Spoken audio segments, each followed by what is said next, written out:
Here's a brief summary of some of the latest developments this week in Palestine and Lebanon. Israel has designated Palestinian children's paper kites a national security threat, while the Israeli army bombs, shells, and opens fire on children, women, and men, and while it destroys mosques and water desalination facilities with full impunity and support from the West. Reporter Ahmed al-Najjar said that at least one Palestinian man was murdered and several others were wounded in an attack on displacement shelters in the Mawasi area of Khan Yunis on Wednesday, quote, under the auspices of the so-called ceasefire. On Tuesday, Israel bombed a school sheltering displaced Palestinians in the Jabalia refugee camp in the north, killing at least 3 people. The Shahab news agency filmed people carrying a body over the rubble and putting it on a stretcher. Israel bombed a water desalination plant in Gaza City and destroyed an aid warehouse and a mosque in the central town of Deir al-Balah on Monday. The New Arab reports that the water facility in the Sheikh Radwan neighborhood of Gaza City was under construction for about a month and was just about to begin supplying water to Palestinian families in homes and displacement shelters when it was bombed. Several Israeli missiles struck the facility on Monday, destroying it before it could become operational, according to residents and eyewitnesses, the New Arab said. The strikes also damaged dozens of tents surrounding the facility and caused further damage to homes already weakened by previous bombardment. The Israeli public broadcaster Kan claimed that the strike targeted a, quote, Hamas weapons depot in the area. Palestinian residents, however, have lost another desperately needed water source during Gaza's sweltering summer, the publication added. A resident of Sheikh Radwan told the New Arab that, quote, we were eagerly waiting for the station to start operating. They told us the work was nearly finished and that water would soon reach the area. Then the airstrikes came and destroyed everything. This comes as North Gaza municipalities warned this week that the region has entered a phase of severe water scarcity, according to international standards. A chief engineer noted that approximately 60% of municipal generators are out of operation and highlighted the immense technical and logistical needs required to sustain water and sanitation services. The municipalities emphasized that the blockade imposed on northern Gaza has severely hampered their ability to provide essential services to residents. The ban on the entry of machinery and equipment needed to clear streets, remove rubble, and collect waste has contributed to the spread of diseases, epidemics, rodents, and insects. The attack on the water facility also damaged the Al Radwan Mosque prayer hall. The Ministry of Religious Affairs in Gaza emphasized that targeting service facilities linked to religious institutions and damaging mosques once again reveals the occupation's deliberate intent to strike the foundations of life and target everything that serves the Palestinian people. In a separate Israeli attack on Monday, the Ascalon Prayer Hall, another religious facility in the beach refugee camp just west of Gaza City, was partially destroyed, the ministry said. And the Abu Salim Mosque in Deir al-Balah was bombed on the same day, severely damaging the historic building. Reporter Majed Al-Kurd captured the attack on video. The Ministry of Religious Affairs noted that the total number of mosques targeted by the Israeli army since the beginning of the genocide has reached 1,244 out of 1,275 mosques in the Gaza Strip, with 1,077 of them completely destroyed. The ministry noted that targeting, destroying, or damaging mosques and prayer halls is not merely an attack on physical structures. Quote, it is an assault on our people's identity, faith, and right to practice their religious rituals. It is an attempt to erase their cultural and religious landmarks and to destroy everything connected to their lives and institutions, the ministry added. In Deir al-Balah, an Israeli attack on a residential building caused irrevocable damage to an adjacent aid warehouse and destroyed its supplies.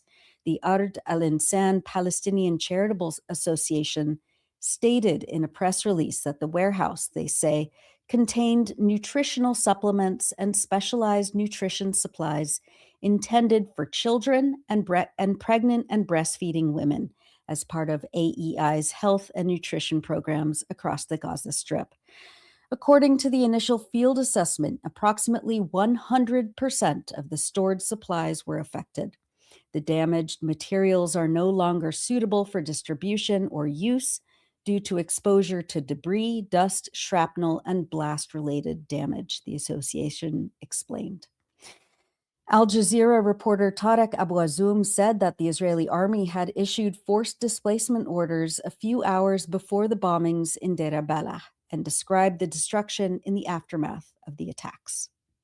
Few hours, the Israeli military issued a number of forced evacuation orders for 4 sites across the strip in order to be bombed.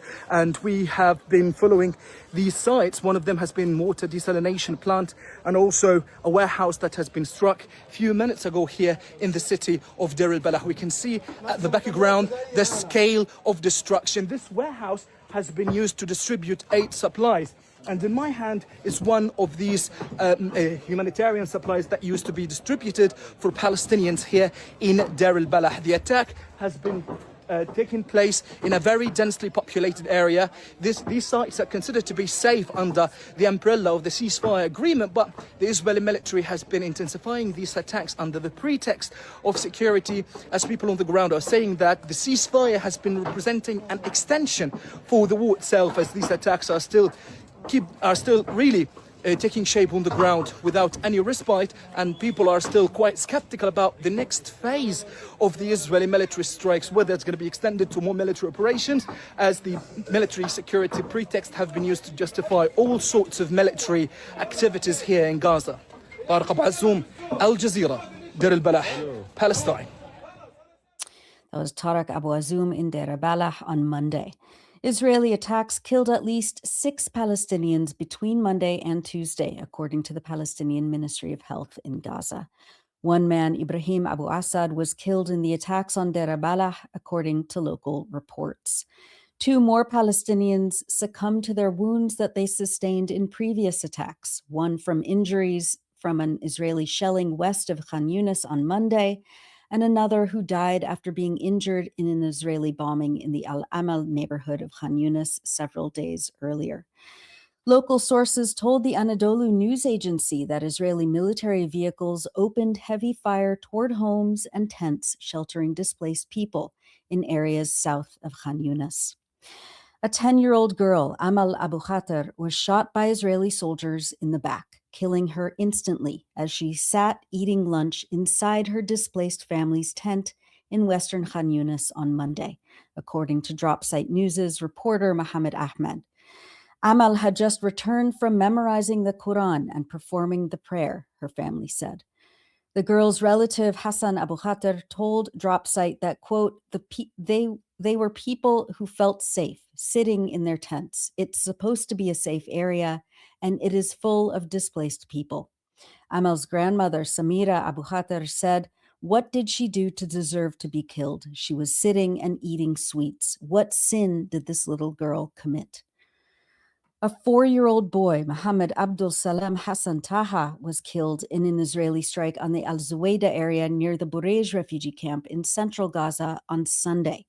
Reporter Ashraf Abu Amra photographed the child's relatives carrying his small body in their arms and mourning over him in a nearby hospital.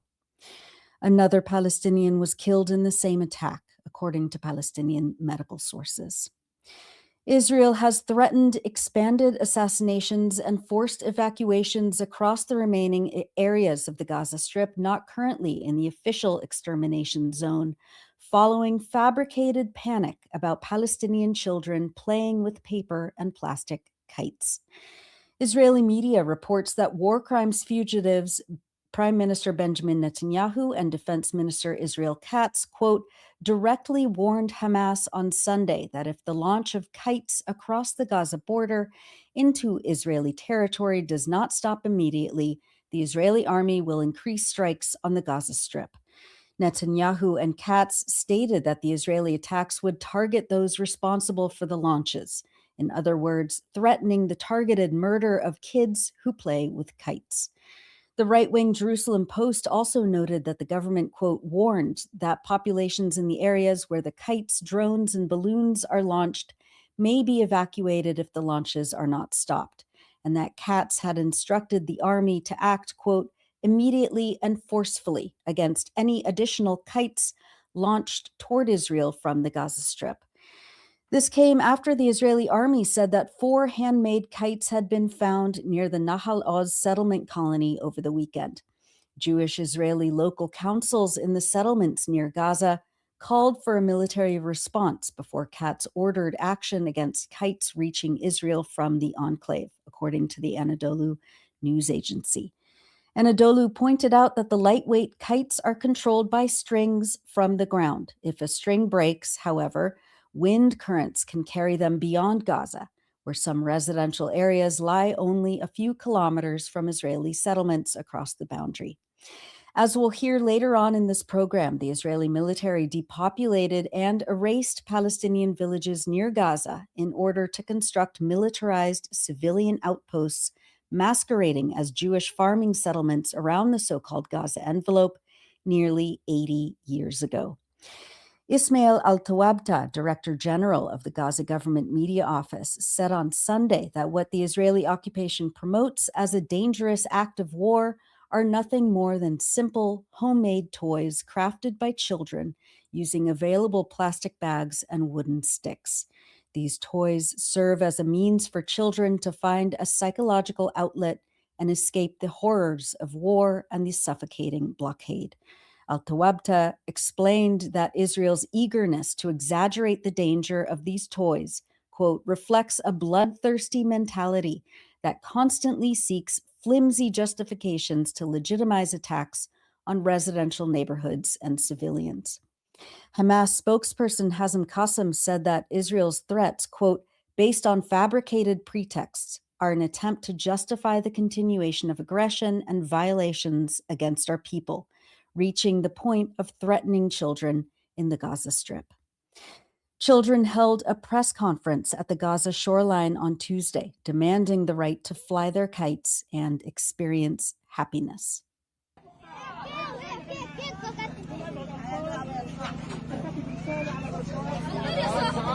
All I want is a small piece of happiness, a kite in the sky and a smile on my face.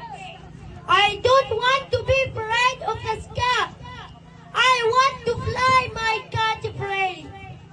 My kite carries my dream.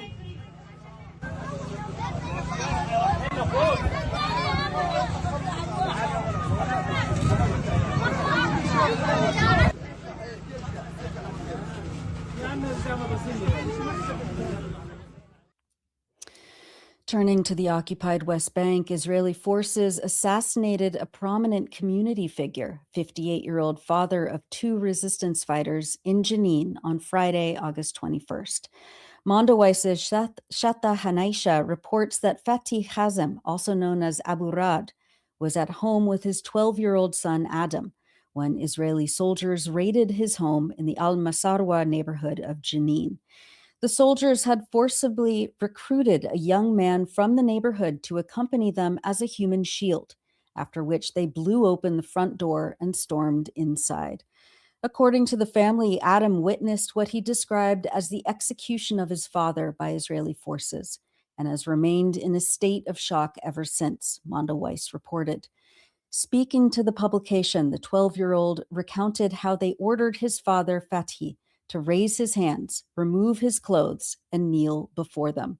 Adam said that his father refused to comply with their orders or submit to their attempts to humiliate him, asking the soldiers, "Who are you that I should kneel before you?" According to Adam and the young man who was used as a human shield, a verbal confrontation broke out between Hazem and the soldiers. Other family members told Mondowice that what followed was a summary execution, saying that after the soldiers began beating Hazem inside his home, he tried to defend himself before they shot him at point-blank range. Adam added that a soldier had initially shot his dad in the hand before other soldiers fired 7 more rounds at him. They did not provide him with medical assistance, leaving him to bleed to death. The Israeli army has withheld his body to date. During the raid, the soldiers confined Adam and the young man who had been used as a human shield in the bathroom and forced both of them to strip completely. The young man, who understands Hebrew, said he overheard the soldiers discussing whether they should kill the two of them as well, Mondoweiss reported. 3 days later, on August 24th, 𝐓𝐡𝐞 other son, Hammam, was abducted and detained by Israeli forces, along with 2 other Palestinians. Israeli soldiers took Hammam 𝐓𝐴𝐶 from his home in the Al-Almaniya neighborhood of Jenin City, local sources told Anadolu. They were among 17 Palestinians taken and detained that day in several Israeli army raids across the West Bank. Anadolu reports that Israeli forces arrested Palestinians from the towns of Zita Jama'in, Kusin, Tel, and Salem, raiding and searching homes. Israeli settlers attacked several Palestinian homes in those villages and brought new caravans to an outpost near the village of Burin, where, as we reported last week, settler attacks and property destruction against Palestinians has been accelerating. A 17-year-old boy, Karim Saned Raja Shalalde, was shot and killed by Israeli settlers on August 21st during a settler pogrom in the town of Sa'ir, north of Al-Khalil or Hebron. According to the boy's father, settlers shot Karim in his back. He explained that nearly 50 Israeli settlers had attacked the family home and that while Karim was trying to defend his house and drive the settlers away, one of them shot his son at close range. Settlers also wounded a 70-year-old Palestinian man during the attack. On Tuesday, Israeli soldiers shot and injured a Palestinian child in the Kalandia refugee camp north of Jerusalem amid escalatory attacks by Israel on the camp, its residents, and United Nations facilities. The Wafa news agency reported on Tuesday that Israeli forces carried out searches and raids across the camp and the adjacent town of Kufr Aqab, accompanied by Israel's national security minister and war crimes fugitive Itamar Ben-Gvir. He and Israeli troops raided the Kalandia Vocational Training Center, run by UNRWA, the UN Agency for Palestine Refugees, and began demolishing its facilities. This move is part of ongoing measures targeting UNRWA facilities in occupied East Jerusalem, according to Wafa. Israeli forces also raised the Israeli flag over the building, according to local reports. The Kalandia Training Center is the oldest vocational school operated by the agency. Each year, it provides hundreds of students from across the occupied West Bank with a pathway toward economic independence. At the beginning of 2025, Israel closed the agency's main headquarters in the Sheikh Jarrah neighborhood of occupied East Jerusalem and later announced its seizure by the authorities. Wafa noted that Israel had previously approved a series of measures targeting UNRWA's work, including preventing it from operating in the occupied West Bank and Gaza Strip and canceling the arrangements and privileges granted to it. Itamar Ben-Gvir filmed himself sitting at the desk inside the manager's office at the training facility building, celebrating the takeover and vowing to turn it into a school exclusively for Jewish children. UNRWA issued a statement on Tuesday condemning the Israeli raid and theft of UN property. Quote, "The entry of armed security forces into a United Nations facility without the authorization or consent of the United Nations is unacceptable," they said. The agency added that the Kalandia Training Center is not merely a building, but its oldest vocational training center, which has served Palestine refugees for more than 7 decades. Quote, "Every year, the center provides hundreds of Palestine refugee students from refugee camps across the occupied West Bank, many of whom face severe socioeconomic hardship, with access to free vocational education and a pathway toward greater economic independence," UNRWA said. Quote, "Any attempt to take possession of, interfere with, or otherwise undermine the functioning of an UNRWA facility strikes at the ability of the United Nations to carry out its mandate." After shooting and injuring a child, Israeli forces later in the day on Tuesday issued demolition orders in Kalandia camp amid the ongoing raids. Another child was shot and killed by Israeli soldiers in the Askar refugee camp in Nablus on Sunday, August 23rd. According to local reports, approximately 10 Israeli military vehicles entered al-Askar camp and raided buildings along the camp's main street and nearby alleys. A witness told the Tel Aviv newspaper Haaretz that 3 gunshots were heard as the soldiers withdrew from the eastern part of the camp. Medics later said that a 14-year-old boy, identified as Islam Ajuri, was critically wounded by direct gunfire to his chest and was later pronounced dead at the government hospital in Nablus. According to the witness who spoke with Haaretz, Israeli forces continued patrolling buildings and agricultural fields near the scene of the shooting for hours afterwards. Also on Sunday, Israeli soldiers raided the Nur Shams refugee camp east of the city of Tulkarem and raised an Israeli flag on the minaret of the Abu Ubaidah Mosque. In Lebanon, Israeli airstrikes and home demolitions are continuing in the south. Our contributor Rokhaya Shamsuddin reported that just a few hours before airtime on Thursday, 2 Israeli airstrikes tore through her family's village of Arab Salim, killing Saja Sharar, a new bride, and destroying parts of a local olive grove. Sharar had just gotten married several days ago. Rokhaya filed this report for the Electronic Intifada on Wednesday evening from Lebanon. This is Rokhaya Shamsuddin reporting for the Electronic Intifada. In southern Lebanon, Israeli attacks continue, targeting border towns through concentrated artillery shelling, drone strikes, airstrikes, and demolitions deliberately striking at civilian homes. Artillery units have hit Kfar Rumman, the heights of al-Tahir, Wadi Salnuki, Mayfadoun, and al-Mansouri, alongside airstrikes on the outskirts of Nabati al-Fawqa. Separate structural detonations were also carried out in Majd al-Zoun alongside 4 consecutive blasts in Bint Jbeil. The Israeli assault has also extended to those trying to save lives. Recently, Israeli forces launched a sound bomb targeting a group of first responders from the Risala Scout Association as part of the relentless intimidation of emergency workers as they attempted to respond to a drone strike targeting Kfar Rumman. Thousands of civilian homes and critical infrastructure networks across the south have also been destroyed through intentional, pre-planned Israeli demolitions. Addressing this devastation on UN radio, UNIFIL spokesperson Candice Ardiel stated that entire neighborhoods in southern Lebanon have been wiped out, warning that peacekeepers have documented cases where the widespread destruction of civilian areas is systematic rather than selective. The human toll of the ongoing attacks continues to mount. In Kfar Rumman, search teams recovered the bodies of Ahmad Rumani and Hassan Shukr from Deir al-Zahrani after an Israeli drone strike targeted their motorcycle. According to the Lebanese Ministry of Public Health, nearly 9,000 people have been killed by Israeli attacks since October 8, 2023. As the bombardment presses forward, rescue teams remain active on the ground, and border villages continue to absorb and endure the weight of the Israeli attacks. That was Rokhaya Shamsuddin reporting for the Electronic Intifada from Lebanon on Wednesday. We've published many features in the last week, but today we're going back into our archives to highlight excerpts from Sleiman Mansour and the Art of Steadfastness, an article and a video we published 10 years 16.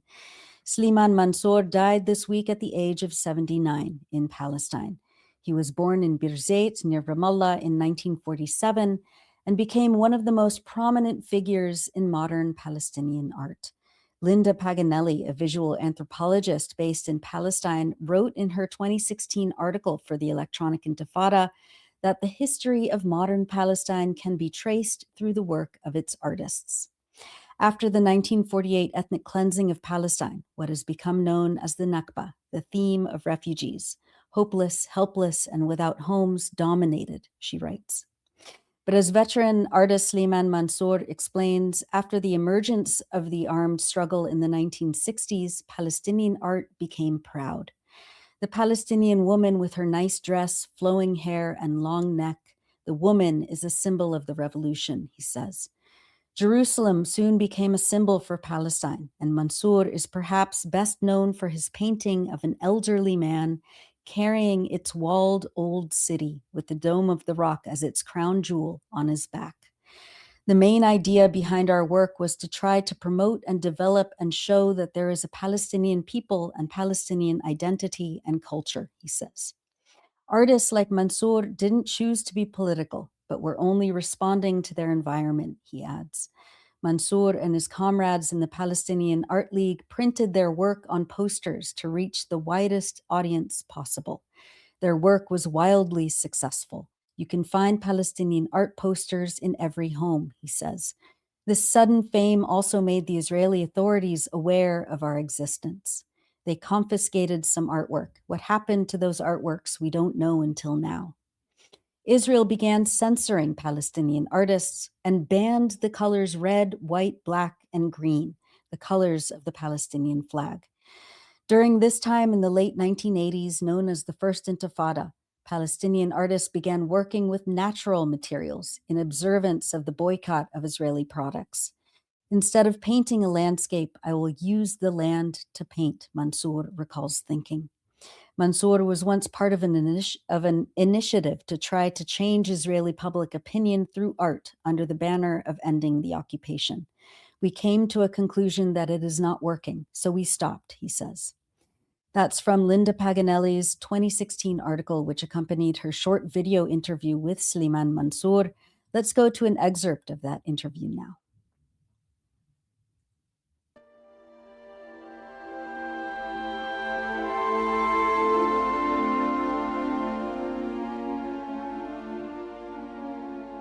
So I feel there is a kind of fragmentation of Palestinian geography and Palestinian hope.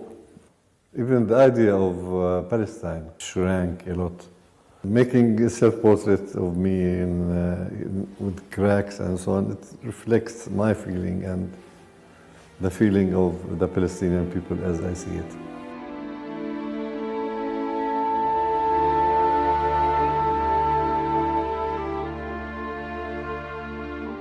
Some artists say they should not paint on the wall because to keep it ugly as it is.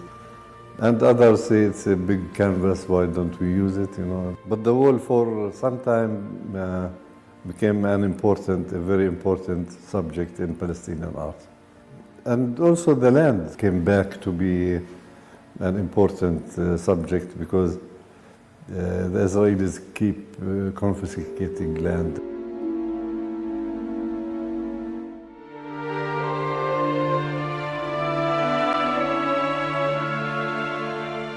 I don't believe in an intifada that is done by few individuals here and there.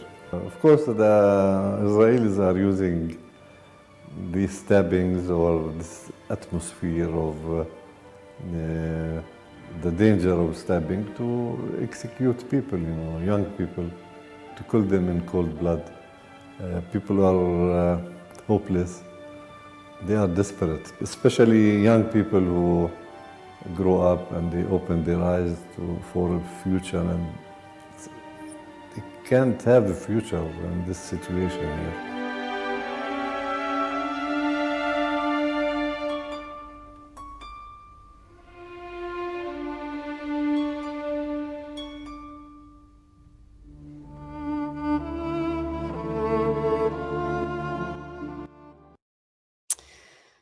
That's from Linda Paganelli's 2016 video, Slimane Mansour and the Art of Steadfastness. Mansour passed away on Monday, August 24th at the age of 79 in Palestine. You can watch the entire video and read the accompanying article at electronicintifada.net. On Wednesday, the town of Birzeit held a massive funeral for Slimane Mansour. This video of the funeral procession comes from CNN's Abir Salman.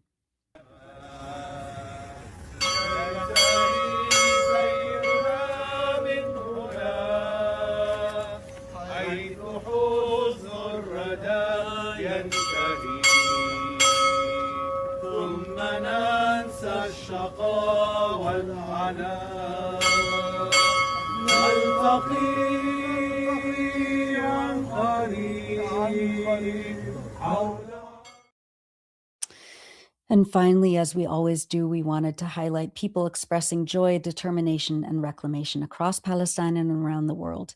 Last week, we brought you excerpts from Crushed But Defiant, the Grape Growers of Gaza, about the farmers in Sheikh 𝐓𝐿. And today we're returning to Sheikh 𝐓𝐿 with Al Jazeera digital field reporter Maram Humaid, who walks through the vineyards and narrates what she sees. So we rarely get the chance to cover something positive from the Gaza Strip, but today we are covering a bright side of the Gaza story.